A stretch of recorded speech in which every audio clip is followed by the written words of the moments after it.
익산 일빛교회 장권능 목사입니다.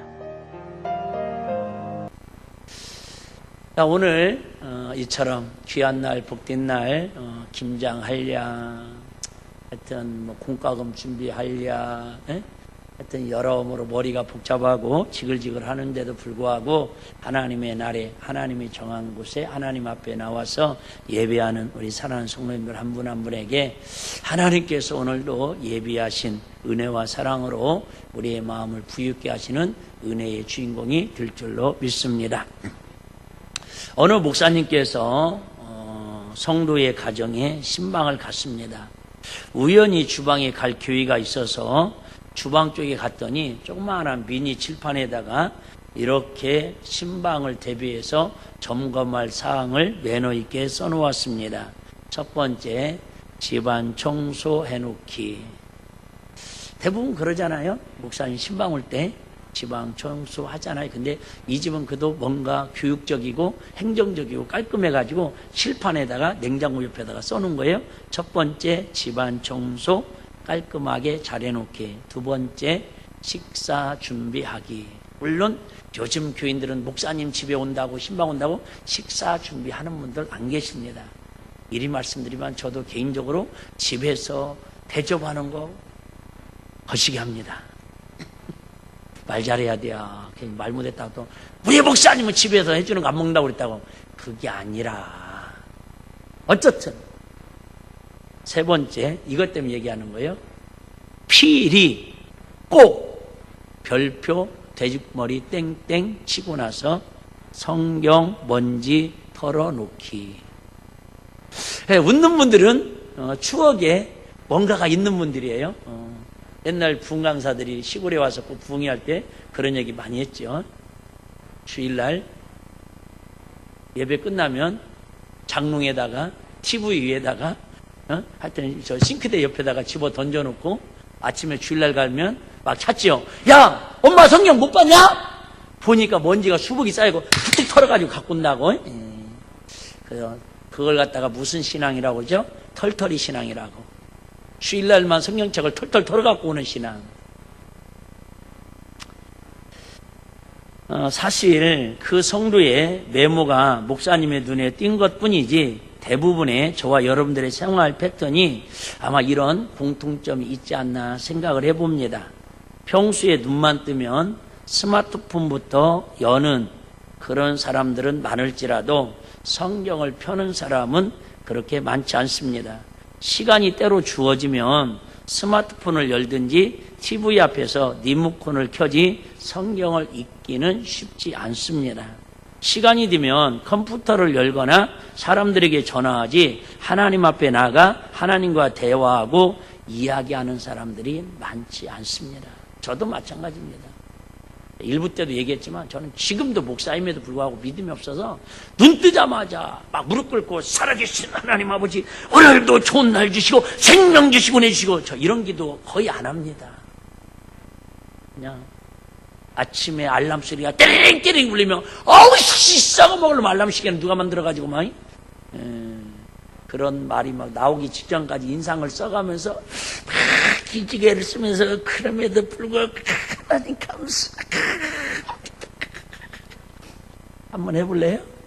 아침에 기지개 쓰면서 무릎 꿇고 기도는 못 얻으려도 기지개 피면서 막 인상 써가면서 그럼에도 불구하고 감사해요. 시작.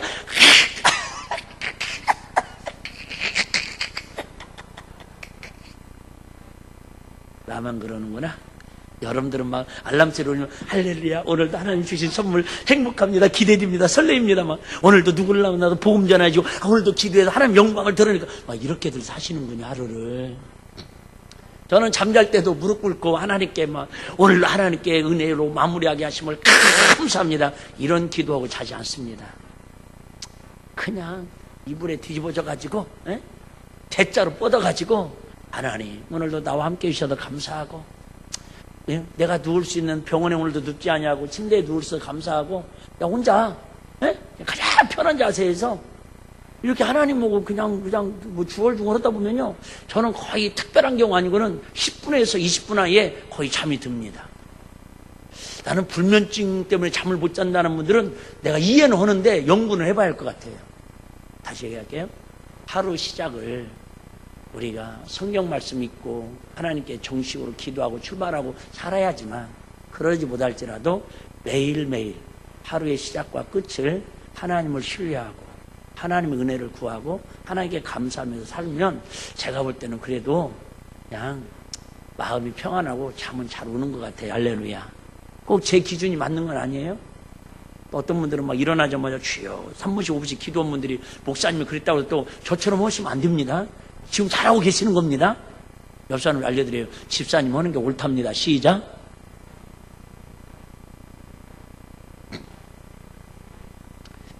말이 조심스럽습니다. 개인적인 얘기를 할 때는.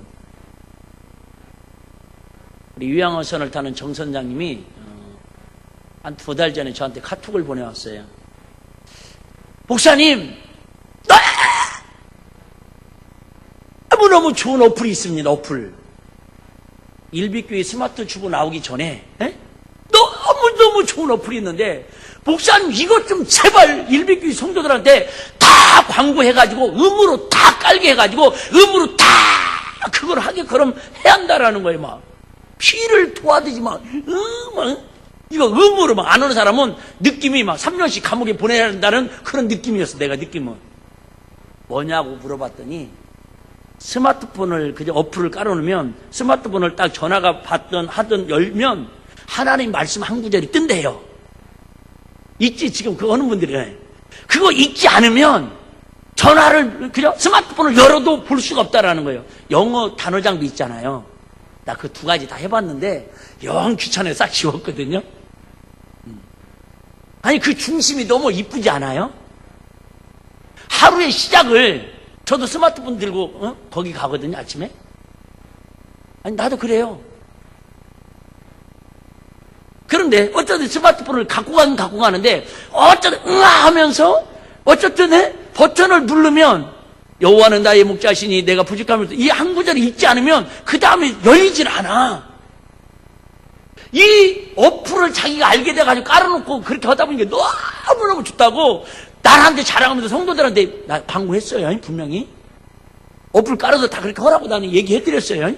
나중에 혹시 오셔가지고 이분이 집사님 그 어플 깔았어요 확인해가지고 혹시 밥 안 사줘도 나 책임 못 지네. 자, 무슨 얘기인지 아시겠죠?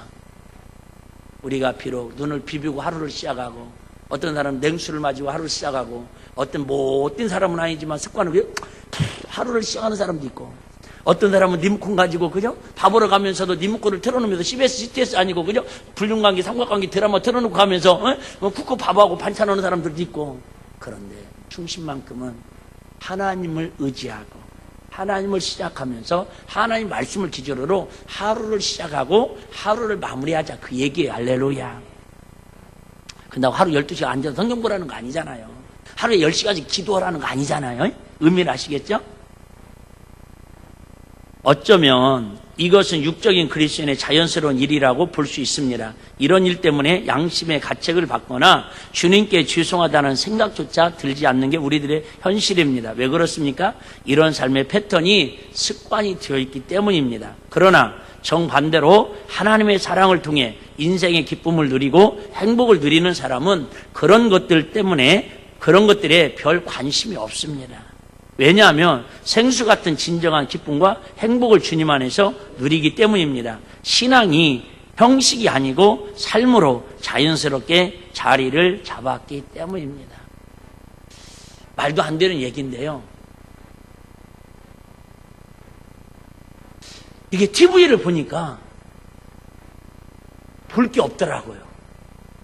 엊그저께도 제가 1번부터 해가지고 100, 한 200 몇 번까지 한번 다 눌러봤거든요. 근데 볼 프로가 없더라고요. 바꾸 얘기할게요.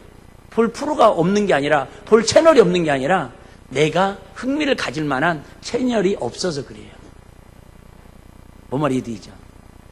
오늘 여러분들이 설교 제목이 뭐냐면 한번 따라해 보실까요? 믿음은 삶이다. 믿음은 삶으로 증명이 되는데 그 믿음은 내 관심사가 어디에 있느냐에 따라서 내 삶이 패턴이 바뀌어진다 그 말이에요. 하나님께만 믿음의 삶의 패턴이 있는 사람은 일어나면서 기도하면서 감사하면서 말씀을 묵상하면서 오늘 하나님이 기쁨 되는 삶을 어떻게 살 것인가 항상 패턴이 그쪽으로 가 있어요. 그런데 믿음이라고 갖고 있으면서도 세상에 사는 패턴들은 오늘도 돈 어디 가서 벌을까, 오늘도 누구를 사기쳐 먹을까, 오늘도 어떻게 자기도 원치 않는 육체의 삶으로 내 알을 이용당하고 마귀한테 속고 있더라 그 말이죠. 오늘 본문은 잘하는 내용이에요. 간단한 내용입니다. 기도하라는 내용입니다. 믿음 있는 사람은 뭐 하라는 거예요? 기도하라는 거예요. 자, 좀 이따가 조를 분들을 예비해서 내가 미리 결론부터 다 정리해서 말씀드려놓고 오늘 본문 볼게요. 자, 믿음은 우리가 아시는 것처럼 무엇을 통해서 생기냐면 들음에서 생겨요. 무엇을 들음으로 생기죠? 하나님의 말씀을 들어야 돼요. 세상의 지식을 들으면 들을수록 세상에 대한 믿음이 생깁니다.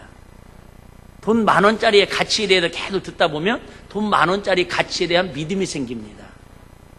하나님 말씀에 대해서 계속 듣다 보면 예수 그리스도가 어떤 분이고 하나님이 성령님이 어떤 분인가를 알게 됨으로써 믿음이 자꾸 성장합니다. 그런데 그 믿음을 갖고 있다고 해서 그 믿음이 하나님이 오늘 얘기는 예수님 오실 때에 예수님이 다시 재림하실 때에 믿음이 있는 것 같은데 실상은 믿음이 있다라는 거예요? 없다라는 거예요?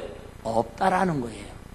내가 갖는 믿음 말고 주님이 인정하는 믿음을 수여해야 하는데 그 믿음을 자라서 꽃피고 열매 맺어야 하는데 우리는 그냥 예수 믿으면 구원 받으면 천국은 따놓은 당상이라고 그래서 믿음은 진리 안에 자유케 한다고 그래서 우리 내 맘대로 삶을 내 뜻대로 육체의 삶대로 살아도 되는 양 착각하고 있는 분들이 생각 외로 많더라 그 말이죠.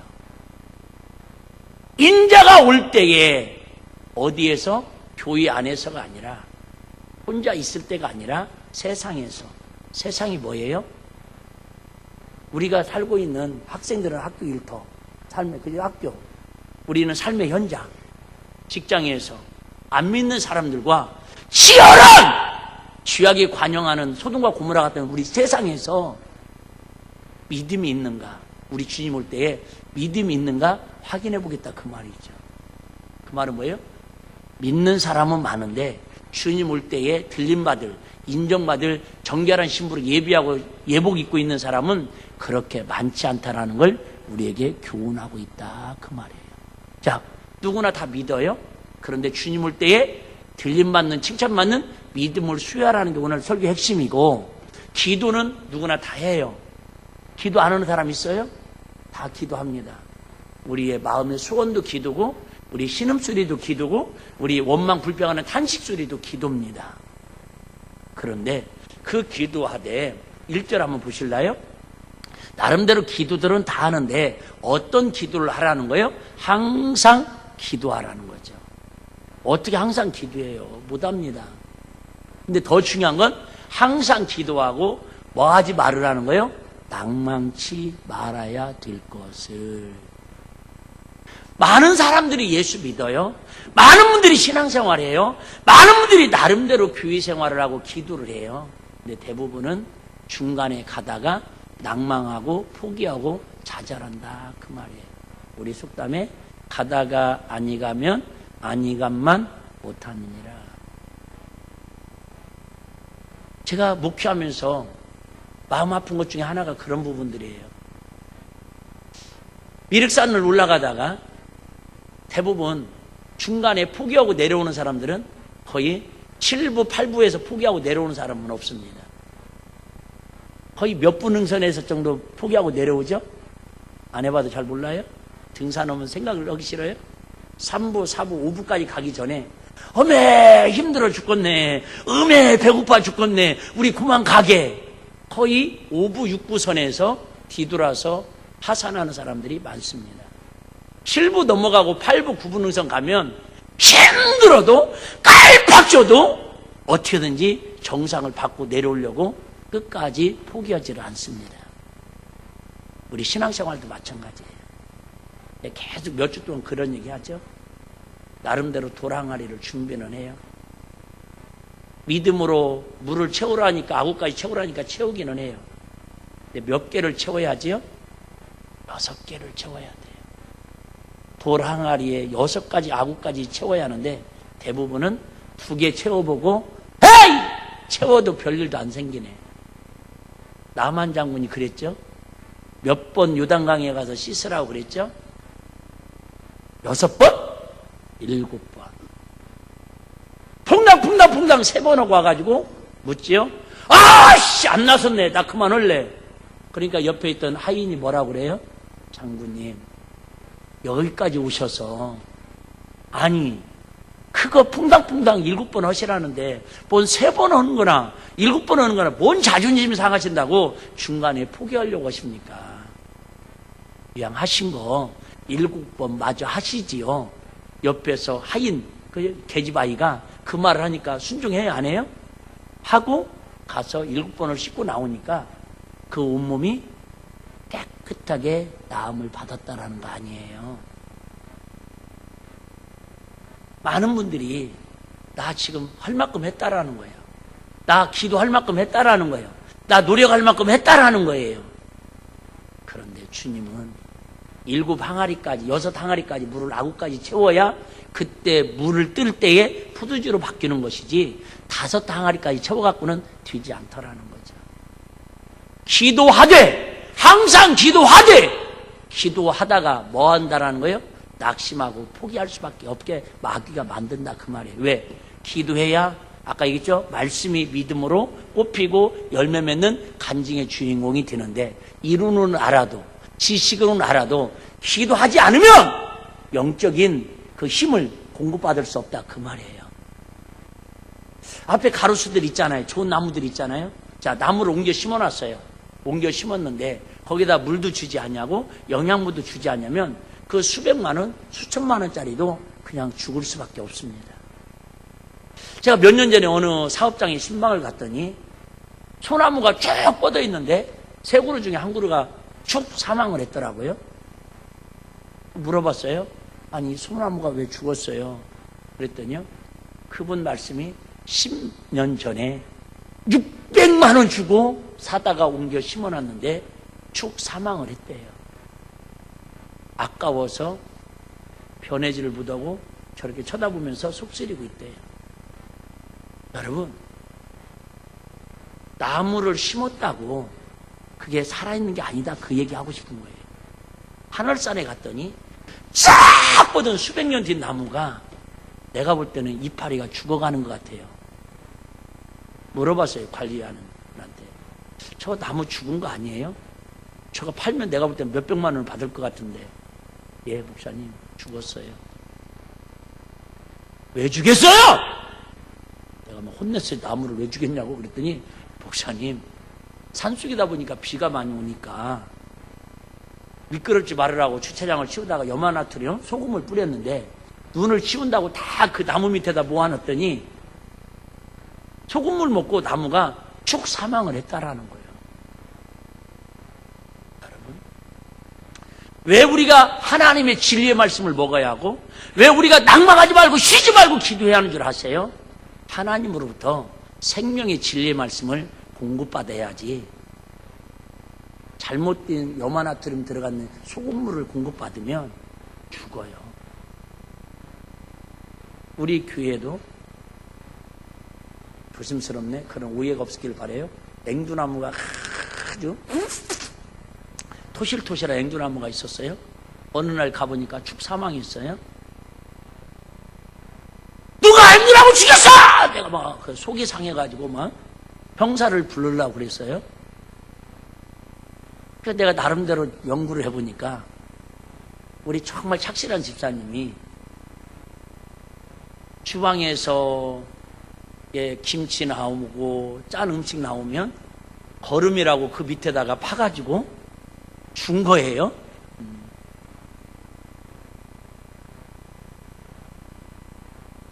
마둥에서 지상에도 옥상에다가 화분이 있었어요. 시골에 아버님 집에 갔더니 복합비료 알아요? 비료에는 크게 2가지가 있죠. 요수비료하고 복합비료하고 모르면 그냥 그런 게 있어요.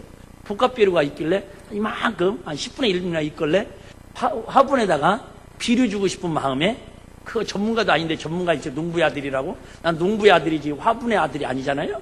화원의 아들이 아니요. 그 옥상에 올라가가지고 언뜻 들은 얘기는 있어요. 직접 주면 이게 타 죽는다고 그래가지고 물에다가 복합비료를 탔어요. 커피를 적당히 타야 하는데 그래도 많이 먹으면 건강할 줄 알고 잔뜩 진하게 탔어요. 아니, 한 달도 안 지났는데 화분들이 다 죽어가요. 야, 좀 잘 크고 이쁘고 강단에 꽃장 짓지 뭐라고.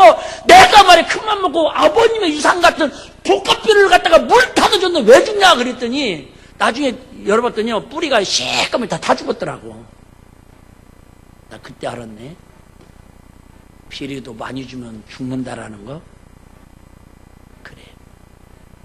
세상의 것을 자꾸 우리가 공급받고 세상의 지유를 자꾸 우리가 받아들이면요, 아무리 내 안에 큰 믿음이 있었을지라도, 아무리 성령님의 역사가 내 안에 간증하는 주인공이 되었을지라도요, 자꾸 소금 염화나트륨을 눈 섞은 걸 갖다 주고 거름을 갖다 주면요, 그 큰 나무도 결국 뿌리가 타서 죽고 말더라, 그 말이죠. 작년에 은혜 받았다고 지금 여러분 믿음의 삶으로 꽃피우고 있나요? 어렸을 때에 기도원 가서 성령 체험 받고 환상 보고 은사 받았다고 지금도 그 삶의 믿음으로 하나님을 증거하는 삶이라고 자랑할 수 있나요? 착각하지 말자라는 거죠. 어쨌든요, 항상 기도하지 뭐 하지 말으라는 거예요? 낭망치 말으라는 거예요. 바꿔 얘기해, 마귀는 기도하라는 거예요. 은혜 받으라는 거예요. 근데 뭐 하라는 거예요? 정산에 등산은 하라는 거예요. 등산은 가라는 거예요. 근데 중간쯤 가다가 뭐예요? 아이고 힘들다고 핑계대고 집으로 내려가게 만드는 게 마귀 역사다, 그 말이에요. 이해되시죠? 적당히 하라는 거예요.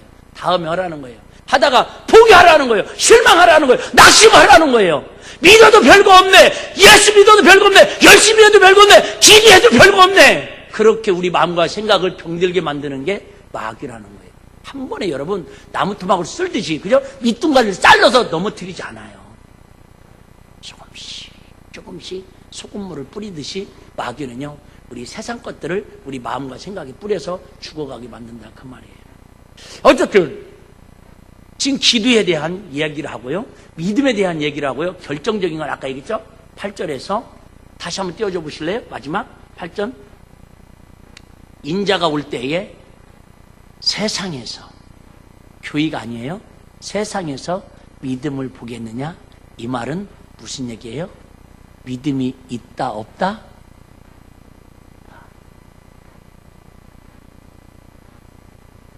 나름대로 예수 믿는 믿음은 있지만 세상에 나가서 예수님을 자랑하는 그런 믿음은 찾아볼 수가 없다, 그 얘기예요.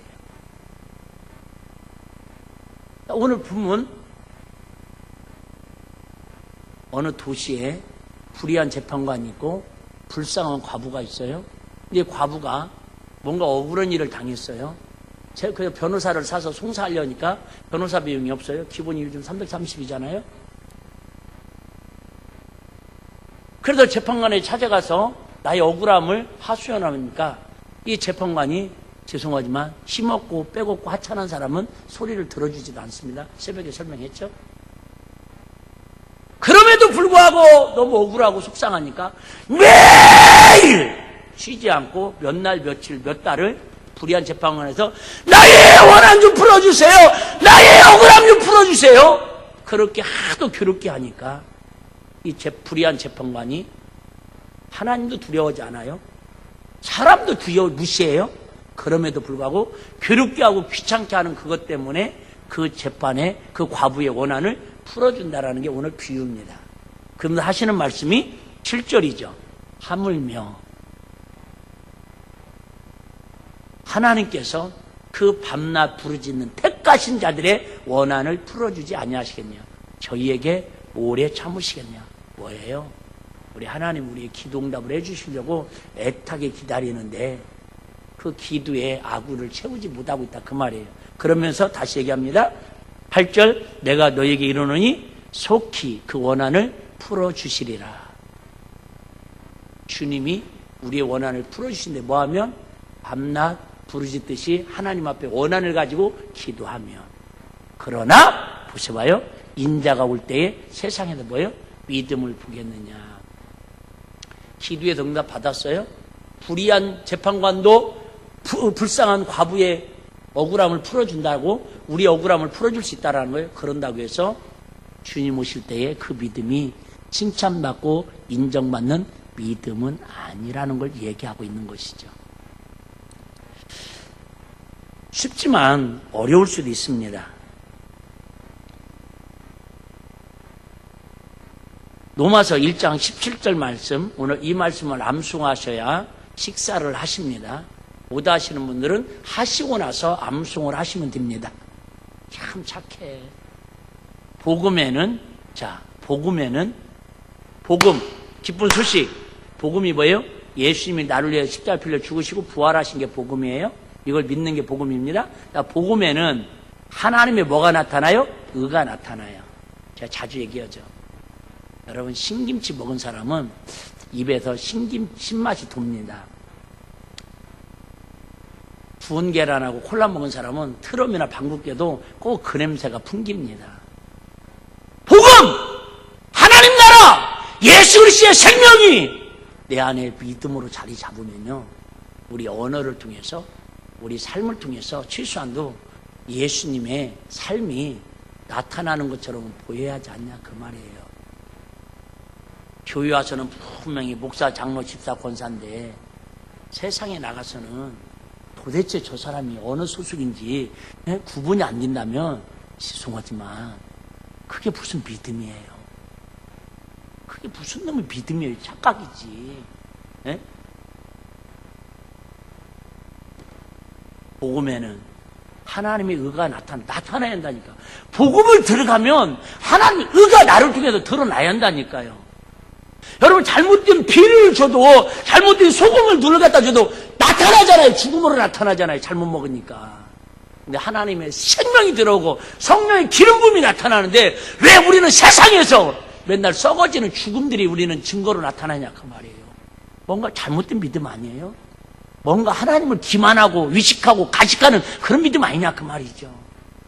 내 얘기하는 거예요. 내 얘기하는 거예요. 나 이것 때문에 좀 괴로워요, 진짜. 우리 전사님처럼 범사에 감사하자고 하는데 난 죄송하지만 범사에 감사가 안 나와. 나 우리 성도들이 막 내 귀에 막 그죠? 뒤통수 까는 소리 들려오면요, 막 내가 그래서 막, 누구야 이름대 내가 형태부 갖다 7박 확 돌려버렸다니까 내가. 응? 진짜 난 지금도 그런 마음이 있어요. 마음에 감사가 안 돼요. 하나님의 믿음이 내 입을 통해서 복음으로 나타나야 하는데, 감사로 표출돼야 하는데 아직도 이거 경계되지 않아가지고, 아직도 이게 계단 숯불에 지려지지 않아가지고 막 말이 함부로 나가고 후회하고 그래요.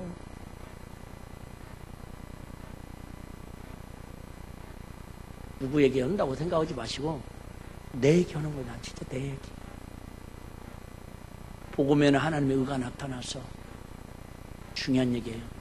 믿음으로 믿음에 이르게 하나니. 이걸 해석을 못해가지고 한국교회가 상당히 성도들을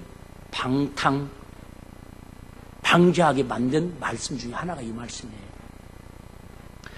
믿음으로 믿음에 이르게 하나니 기록된 바 오직 의인은 무엇으로 살리라? 믿음으로 살리라. 그래서요, 예수 믿고 구원받으면 착각을 하는 거예요. 진리가 너희를 자유케 한다고 그래서 이제 나는 예수 믿으니까 천국은 따로 당상이니까 내가 세상에서 어떻게 삶을 살아도 어떤 죄를 져도 회개하면 괜찮다라는 착각 속에 한국교회가 지금 빠져가고 있다니까요. 착각입니다, 여러분. 이 말씀 그렇게 해석하면 큰 오산입니다. 그러다가 나중에 슬픔을 메워 지옥 가도 고통받으면 그거 누가 책임지려고요. 다시 앞부분 봐봐요. 이런 얘기입니다. 앞에 나오는 믿음은 믿음으로 믿음에 이르게. 앞에서 나오는 믿음은 어떤 믿음이에요? 예수님이 나를 위해 십자가에 피 흘려 죽으시고 값없이 주시는 구원의 선물의 믿음입니다. 예수 믿으면 구원받는 믿음.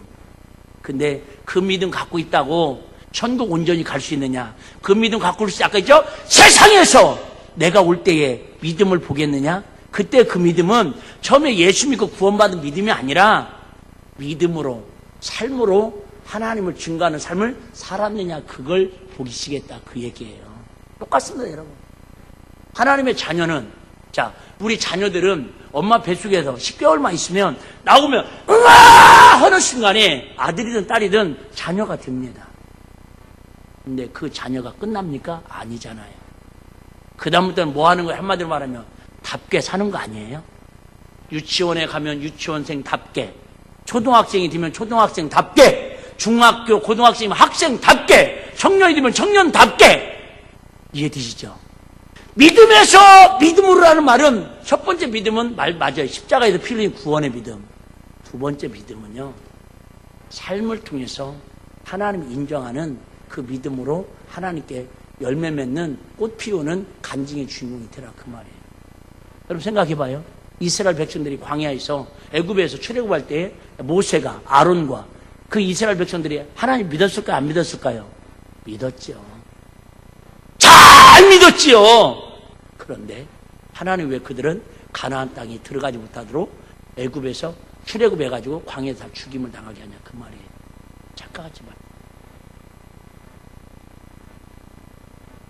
나도 옛날에 성령 체험했었는데 지금은 세상에 맨날 휩쓸려서 소동과 고모라처럼 죄에 휩쓸리고 세상 유혹에 휩쓸리고 육신의 정욕에 휩쓸려가지고 아직도 성경에 그런 얘기했죠.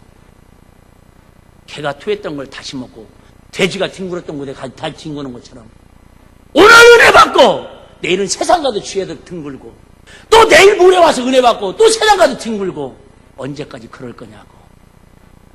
우리 하나님은 70번씩 7번이라도 용서하시는 사랑의 하나님이시지만 우리 하나님은 절대 두 가지 죄는 용서해 주지 않는데 첫 번째는 성령님을 회방하는 죄는 금세와 대세에 사함이 없다고 마태복음 12장에 분명히 우리에게 경고하고 있고 두 번째는 하나님께서 아주 우리에게 경고하는 죄가 있는데 그것은 고범죄라고 하는 죄예요.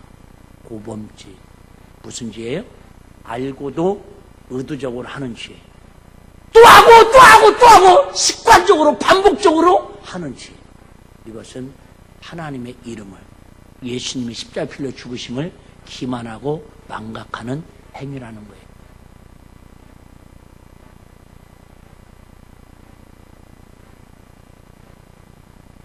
다시 얘기합니다.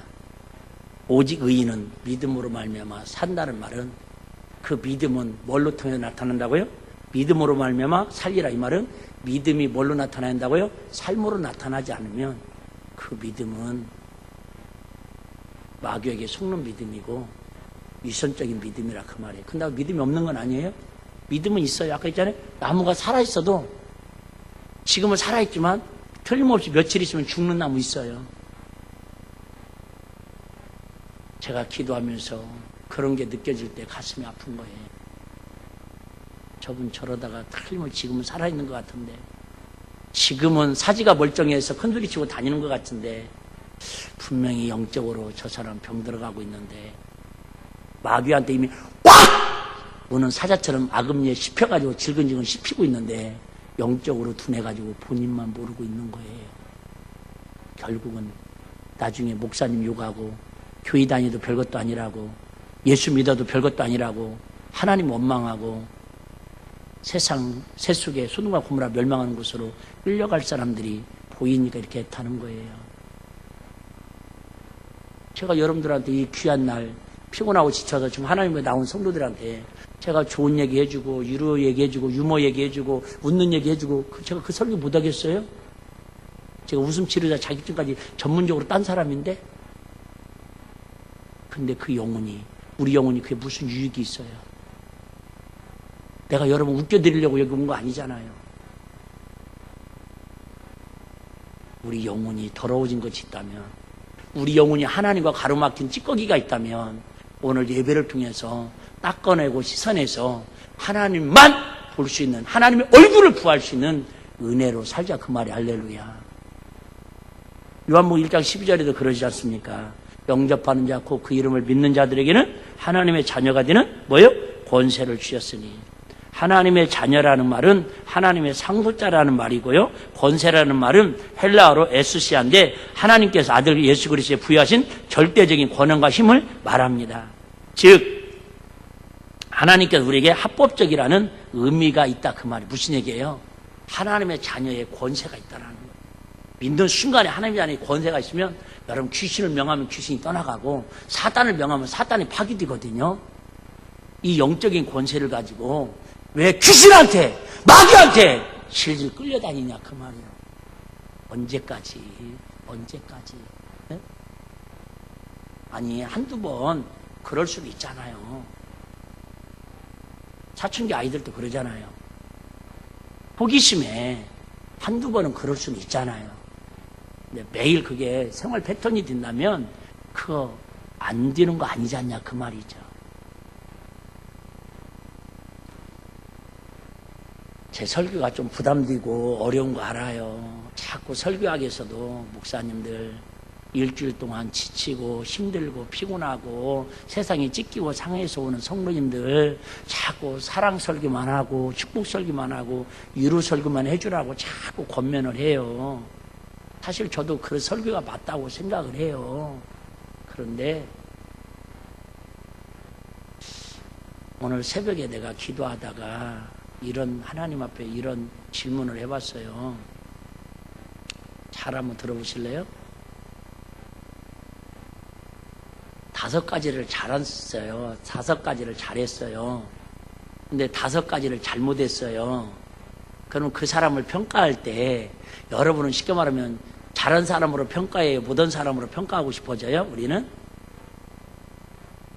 대답을 안 하면 조는 사람 옆에 깨워서 당신이 대답해 그러시면 돼요? 다시 한번 물어볼게요. 제가 목회하는데 여러분이 생각할 때 우리 목사님은 잘못하는 게 5가지야. 뭐 잘하시는 것도 5가지야. 반반이잖아요? 그러면 여러분들이 목사님을 평가할 때 잘한다고 평가하고 싶어요? 못한다고 평가하고 싶어요? 애매하십니다요. 이렇게 얘기할게. 그러면 사과를 줬는데 누가 반절이 썩고 반절이 안 썩었어요. 그럼 그 사과가 좋은 사과라고 얘기해요? 썩은 사과라고 얘기해요? 이제 뭔 말인지 알아듣네. 먹는 걸 얘기해야 하는구나. 사람은요 5가지 잘하고 5가지 못하면 5가지 잘한 것보다 못한 5가지 때문에 저 사람은 그런 사람이야 딱 꼬리표가 붙어요. 이게 믿음 생활하면서 어려운 거예요. 심지어 제가 나를 변호하기 위해서 하는 얘기예요. 제가 봐도 아무리 객관적으로 주관적으로 나를 내가 평가해도 내가 목회를 10가지 중에 10가지를 잘못하지는 않더라고요. 황지수 집사님 제일 마음에 들었어요. 이따 식사하실 때 제 마음을 담아도 맛있게 드세요. 살도 찌지 마시고 많이 먹어도.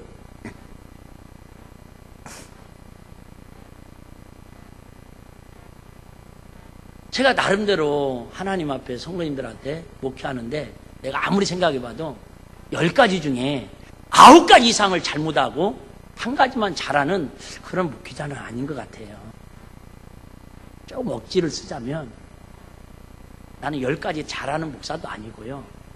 그런다고 내가 볼 때 10가지 다 잘못하면 여러분들 이 자리에 앉아있지도 않죠, 솔직히. 누가 앉아있겠어요? 목사님 하루 쪽쪽마다 다 마음에 안 들고 다 은혜가 안 되고 다 꼴보기 싫으면 이 자리에 누가 앉아있겠어요? 내가라도 나는 안 앉아있겠다. 그런데 내가 볼 때는 10가지 중에 7, 8가지는 잘하려고 몸부림치는데 한두 가지 실수하고 잘못하는 거 그거 가지고도 성도들은 8가지, 9가지 잘한 건 생각하지 않고 1가지 잘못한만 가지고 은혜가 되네 안 되네 우리 목사님은 왜 설교 시간에 저러는지 모르겠다고 모여서들 뒷담화들을 까더라 그 말이에요. 뒷담화가 뭔 말인지 모르시죠? 담아내기를 뒷담화라고 그러는 거예요. 다시 얘기할게요. 우리가 믿음의 사람으로 하나님의 사람으로 세상 사람들은 그래도 내가 변화되어서 10 중에 7, 8가지를 잘해도 우리는 잘하고 있다고 생각을 하는데 세상 사람들은 우리를 향해서 한두 가지 잘못한 거 그거 보면서 예수 믿는 사람이 왜 저래? 200이 다니는 성도가 왜 저래? 그렇게 우리가 손가락질을 당할 때에 하나님의 영광이 가려지고, 그래서 우리가 믿음 생활하는 게 사실은 쉬운 일이 아니다 그 말이에요. 똑같이 잘못해도 그러잖아요. 여러분도 그럴 거 아니에요? 자, 예를 들면 형준아, 그지? 2부 때 보니까 반갑다. 형준이하고 주한이하고 똑같이 잘못했다고 합시다. 예를 들면 그러면 집사님들이 그냥 똑같이 야! 왜 졸았어? 왜 늦게 왔어? 그러면 되는데 꼭 한마디 하고 싶은 말 있잖아요. 목사 자식이 그러면 되냐? 집사 자식이 그러면 되느냐? 아니, 우리 마음속에는 그게 은근히 있어요. 이해되죠? 세상 사람들도 우리를 향해서 그런 시선으로 우리를 보고 있다니까요. 다른 교회도 아니고 일일이 다니는 집사님이 그러면 돼요!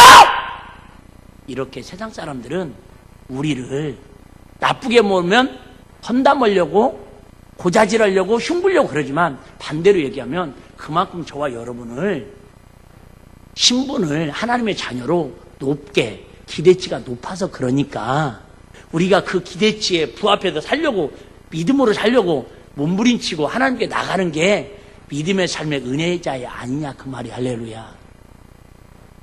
다시 얘기할게요. 우리 완벽한 사람 없다니까요. 다 정도 차이지. 다 옛날에 어떤 목사님이 부흥회 때 그 얘기 하더라고요. 자기가 한때 그 조직에 이렇게 잠깐 있었는데 막 이렇게 소매치기 온대요. 그래갖고 이렇게 남의 거 뺏어온대요. 4-5명이 저녁에 모여가지고 다 호주머니 털하고 다 논대요. 다 수입 허문 거. 그럼 하는 얘기가, 야! 양심껏 나눠? 양심껏 균등하게 남자고 그런다라는 거예요. 뭔 말이 문화로 들었어요? 남의 거 다 삥 떨어오고 쓰리 해오고 다 털어서 놓고는 양심껏. 그래요. 우리가 볼 때는 기준이 저 사람은 참 믿음이 좋아, 저 사람 믿음이 형편없어, 내가 판단할 수 있지만 그건 주님만이 판단할 수 있는 거지만, 그래도 아까 얘기했잖아요. 사과 보면 조금 썩으면 도려내고 먹으면 맛있어요.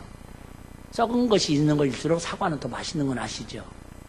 진짜 이쯤 돼서 사과 맛있게 먹는 방법은 여러분, 물론 이게 정품 말고요, 어떤 게 제일 맛있는 줄 아시죠? 까치가 한번 딱 찍어 먹은 거, 그거 챙겨 먹으면요, 세상에서 제일 맛있는 사과가 그 사과예요. 감도 마찬가지예요. 왜? 짐승은요, 절대 맛없는 건 먹지도 않아. 로마서 10장 17절 한번 읽겠습니다. 그러므로 믿음은 들음에서 나며 들음은 그리스도 말씀으로 말미암니라. 결론적으로 하나님의 말씀이 얼마나 소중하고 그 말씀이 말씀드리는 나의 삶으로 나타나려면 뭐가 수반돼야 한다고요? 기도로 영적인 힘을 공급받아야 한다. 지금 그 얘기를 이렇게 어렵게 얘기하는 거예요. 제가 빨리 한번 읽어드릴게요. 지금은 성경이 너무 흔해져서 필요 없는 책처럼 휴지처럼 쓰레기통에 버려집니다. 그러나 15세기에 인쇄술이 발달되기 전까지는 성경을 사람들이 직접 써서 만들었습니다. 고대 사회에서 1급 필사자가 100주를 필사하는 비용이 노동자 1개월의 월급에 해당하는 25데나리온이었습니다. 마태복음 전체가 2600줄입니다. 김밥은 얘기하는 거 아니에요. 지금 또 오늘 김밥 또 나오는 줄 얘기하면 김밥 나오는 줄 알고 또 흥분하는 사람 두 분 있네. 마태복음은 전체가 2600줄입니다. 그러면 마태복음 한 권의 값은 노동자 26개월의 임금입니다. 지금의 환율로 환산하면 노동자 한 달 임금을 200만 원으로 쳤을 때에 계산해도 마태복음의 가격은 5,200만 원이 됩니다. 이렇게 성경 전체를 복사하는데 3만 데나리온이 들어갑니다. 우리 돈으로 무려 30억입니다. 여러분이 갖고 있는 성경 한 권은 그렇게 치더라도 30억짜리라는 거예요. 근데 우리는 성경이 지금은 너무 흔하다 보니까, 성경의 말씀에 홍수 속에 살다 보니까 말씀대로 지키고 말씀대로 순종하고 말씀대로 사는 믿음으로 꼽히오는 그 희귀성을 우리가 망각하고 있다 그 말이에요. 미국 백화점의 왕이라고 하는 존 워너베이커가 있습니다. 우리나라의 YMCA 종로 2가에 가면 건물이 있습니다. 그 건물을 존 워너베이커라는 백화점 왕이 기증을 한 건물이 YMCA 건물입니다. 그러니까 엄청 부자라는 거 알겠죠? 그는 이런 말을 합니다. 내 일생에 수많은 물건을 샀습니다. 어떤 물건은 수천 불을 주고 샀고 내 일생에 가장 귀한 것은 그저 수만 불을 준 산 물건도 있지만 내 인생에 가장 귀한 것은 내가 12살 때 너무너무 힘들고 가난해가지고 벽돌 공장에서 알바해서 용돈을 모아가지고 산 2불 50센트. 우리나라로 치면 3,500원짜리 옛날 우리나라 성서 윤용이 있었죠? 우리도 그거 갖고 다녔잖아요. 그 성경책이 자기 인생에 가장 귀하게 산 책이라고 고백을 합니다. 왜요? 그것이 가장 값진 물건입니다. 왜냐하면 성경이 오늘의 나를 만들었기 때문입니다. 그 성경을 읽고 또 읽으면서 말씀이 가르치는 대로 순종하며 살았습니다. 그 결과 일상의 삶 속에서 항상 하나님을 구하면서 살 수 있었습니다. 그리고 하나님께서 존 워너메이커와 함께 하셔서 놀라운 성공하는 인생을 살게 하셨습니다. 제가 우리 주보에도 사진 올렸지만은 제가 켄터키주에 가가지고 아브라함 링컨의 생가를 갔어요. 얘기했잖아요.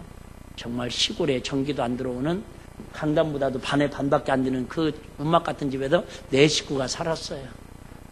어머니는 일찍 돌아가셔가지고 계모 밑에서 자랐어요. 도리어 그 기념관을 보관하기 위해서 백악관처럼 겉 건물을 잘 져놨더라고요. 근데 거기에 보면 여러분 몇 주 전에 스마트폰 그 주부 가본 사진 자료 있으니까 보셔봐요. 어스름한 낡은 성경책 한 권이 있어요.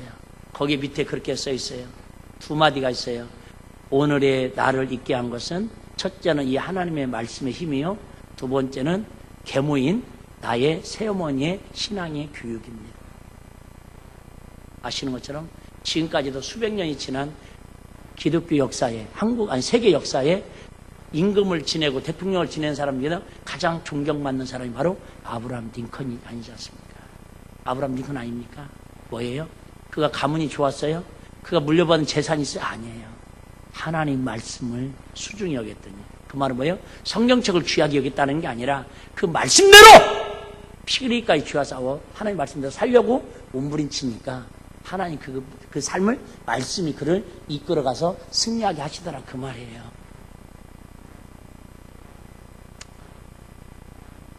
하나만 더 읽어드릴게요. WEC라는 세계적인 선교회를 설립한 시티 스터디라는 영국의 명문 옥스퍼드 대학 출신입니다. 재벌 명문가의 아들이었습니다. 그는 믿음으로 살기로 작정합니다. 그래서 중국과 아프리카의 선교사로 갑니다. 나이 들어 부모로부터 물려받은 엄청난 재산을 몽땅 선교와 구제를 위해 내놓습니다. 다시 말하면 너무 믿음이 좋아가지고 선교사 하다가 자기의 가문을 싹 들어먹는 알거지 됐다 그 말이에요. 진짜 누리면서 살 수 있는 사람이었는데 그는 임종을 앞두고 이런 말을 합니다. 내 인생을 돌아보니 즐거웠던 몇 가지가 있습니다. 가족의 반대에도 불구하고 하나님의 명령에 순종해서 중국과 아프리카의 선교사로 간 것입니다. 그리고 하나님께서 가진 것을 다 가난한 사람들에게 주고 나를 쫓아라고 하신 말씀대로 순종한 것입니다. 그렇습니다. 결국 인생의 마지막에 남는 것은 믿음으로 하나님을 구하면서 산 것입니다. 아까 제가 새벽에 하나님 앞에 받은 거, 환상 본 걸 제가 신비주의자가 아니니까 다 얘기는 못 했는데요. 하나님 이런 마음을 강하게 제게 주시더라고요. 사랑하는 장목사야. 오해하지 마고 들으세요. 오늘 신앙결신들 어차피 써야 하니까. 11조를 열심히 하고 교회 헌금 생활을 열심히 하는 사람한테 물어봐라. 주님이 다 정답을 주시더라고요. 나처럼 착하셔가지고. 그동안 신앙생활하면서 11수 열심히 하고 교회 헌금생활 열심히 하고 봉사생활 열심히 했는데 요즘 생활이 어떠냐고 물어보래요. 제가 여러분 대신 제가 대답해 드릴게요. 틀리면 틀리다고 손들고 그저 의견을 표시해 보시봐요. 그렇게 주님이 기뻐하는 11조하고 전도헌금, 선교, 주정금, 감사헌금, 교회생활 그렇게 열심히 했는데도 힘들대요. 주님도 그걸 아신대요. 안 힘든 분 있으면 얘기하세요. 나 11조 했더니 너무너무 부자 돼가지고 돈 쓸 곳이 없어가지고 걱정이에요. 목사님 얼마 필요해요? 10억 정도는 내가 그냥 바로 쏴드릴 수 있어요. 이런 분 있으면 의의를 제기하라 그 말이에요. 그 다음에 또 주님이 나한테 강하게 말씀하셔요. 또 물어봐라 성도님들한테. 힘들어서 어려워서 11조 제대로 못하고 헌금생활 제대로 못했는데 그들의 삶은 어떠냐고 물어보래요. 여러분들이 대답 안 해도 돼요. 내가 다 해드릴게요. 주님이 다 알려주신 대답이니까요. 힘들대요. 어렵대요. 무슨 차이가 있어요? 오늘 설교 아주 제가 지금 웅덩이에 팍 빠뜨리고 끝내는 거예요, 지금. 시험 들기 딱 좋은 말씀이네. 하나님 앞에 순종하고 헌신하고 봉사해도 어차피 힘들고 안 해도 어차피 힘든 건 마찬가지 쌤쌤인데, 그럼 여러분 같으면 아까 얘기했죠? 썩은 정도를 얘기했죠? 어떤 게 유익한 거예요? 하고 힘든 게 지혜고 유익한 거 아닌가요? 말귀를 못 알아들으시네. 이분들이 똑똑해가지고 잔머리 굴리냐고. 해도 힘들고 안 해도 힘들다면, 하고 힘들면, 주님이 나한테 주신 말씀이에요. 하고 힘들면 뭐는 남아요? 하나님 앞에 자녀의 권세로 당당함은 남고, 이 땅에서 영원히 끝나는 인생이 언젠가 육체의 때가 있는데, 그때에는 이 땅에서 비교할 수 없는 실수한도, 이 땅에서 100배의 복을 받지만 하늘나라에서는 영광의 멸류관, 생명의 의의 멸류관, 기념책에 우리가 상상할 수 있는 금은 보석으로 우리를 위해서 예비하신 상급이 있다라는 거예요. 그러면서 이대로 여러분 성도들에게 가르치라고 해서 내가 설교하는 거예요. 내 머리로는 이렇게 지혜의 말씀이 나올 리가 없잖아요. 여러분들이 나를 아시잖아요. 여러분 다시 얘기할게요. 내년에도 미리 말씀드리지만 신앙생활 녹록지 않을 거예요. 부역활동 녹록지 않을 거예요. 우리 교회 만만치 않을 거예요. 분명히 기도해도 힘들고 안 해도 힘들 거예요. 그런데 기도하고 힘든 사람하고 기도하지 않고 힘든 사람하고, 믿음으로 살아도 힘들고 믿음으로 안 살아도 힘든데, 믿음으로 살면서 힘든 사람하고 믿음으로 안 살면서 세상에 속해서 살면서 힘든 사람하고는 여러분 이 땅에서 하나님과의 관계가 다르고, 그게 쌓여지면 어느 순간에 결과가 달라지고, 그렇듯 설령 더디오더라도 주님 나라 가보면 결과는 잘못하면 지옥과 천국으로 결과가 갈라질 수도 있다라는 건 성경적인 사실이라는 거죠. 신명기 3장 19절에 그래서 생명과 복과 사망과 저주를 내 앞에 두었으니 너희는 생명과 복을 택하라는 거예요. 택하는 건 저와 여러분의 몫이라는 거예요. 여러분들이 어차피 힘든 거 하나님의 영광을 구하면서 믿음 생활 사는 거 힘들다고 얘기했어요. 근데 그 믿음이 뽑히고 열매 맺어야 간증거리가 되지, 결국은 에이! 저 사람 썩은 사과처럼 세상 냄새 나는 크리스찬이네, 교회만 다니지 도리어 예수 믿는 안 믿는 사람보다 더 행실이 바르지 못하네, 그런 소리 들으면 그 힘든 신앙생활이 유익이 없지 않냐 그 말이죠. 억울하지 않아요? 분하지 않아요? 속상하지 않아요? 오늘도 마귀한테 당했다고 그죠? 마귀한테 속았다라는 게 속상하지 않아요? 그리고 또 11월 달까지 2018년도 정말 믿음으로 잘 살려오셨는데, 우리 예수님의 탄생을 기다리면서 우리 아직도 하나님 앞에 더 가까이 나가지 못하고 우리를 가로막는 것들이 있으면 단호하게 그래서 성탄절 때는 단호박을 끓여서 우리 같이 먹었으면 좋겠네요. 예. 단호하게 끊을 거 끊어버리시고 정말 하나님을 기쁨으로 삼는 저와 여러분 되시기를 주의 이름으로 간곡히 부탁을 드립니다. 주의 이름으로 축복합니다.